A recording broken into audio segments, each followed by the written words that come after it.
Hi guys! Welcome to Klaasi TV and ngayon ay maibabahagi ako sa inyong magandang kwento tungkol sa pag-ibig. So, itong channel na ito ay about sa mga love stories, horror stories. Okay? Sana ay magustuhan nyo.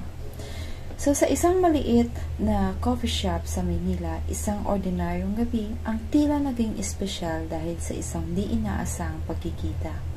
Si Mia, isang dalagang simple, ngunit may pangarap, ay nakaupo sa isang sulok habang tinatapos ang kanyang trabaho sa laptop.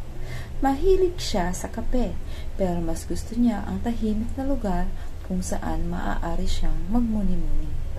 Sa kabilang banda, si Lucas, isang binatang mahilig sa photography, ay napadpad sa parehong coffee shop dahil sa malakas na ulan.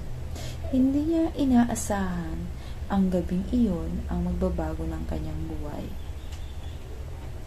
Lucas, excuse me miss, pwede makishare ng table? Wala nang bakanteng upuan.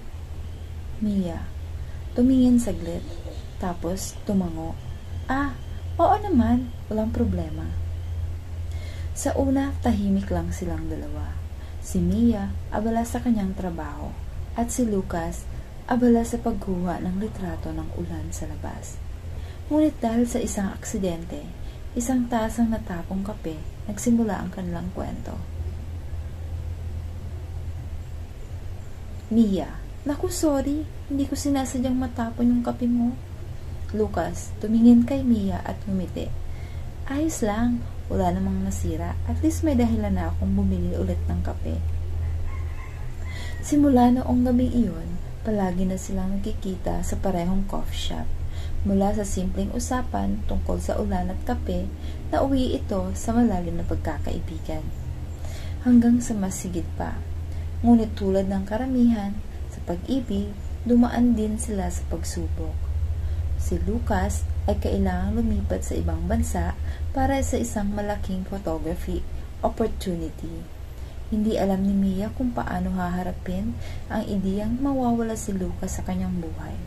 Mia, gaano katagal ka roon? Lucas, hindi ka alam, pero pangako babalik ako. Lumipas ang isang taon, wala nang balita si Mia mula kay Lucas. Hanggang isang gabi, habang umuulan muli tulad ng dati, bumalik siya sa kanilang coffee shop. At doon niya nakita si Lucas. Nakaupo sa parehong table, may hawak na kamera at nakangiti sa kanya. Lucas, sabi ko sa iyo babalik ako para tapusin ang kwento natin.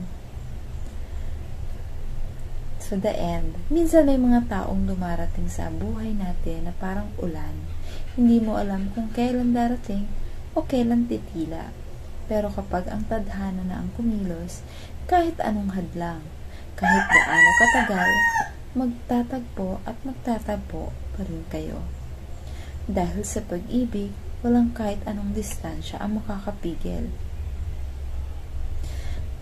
Salamat sa inyong pakikinig at sana ay nagustuhan nyo ang aking kwento.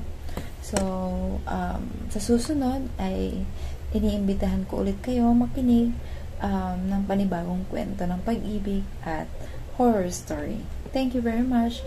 Again, please subscribe and comment down below kung may gusto kayong idagdag, kung may gusto kayong komento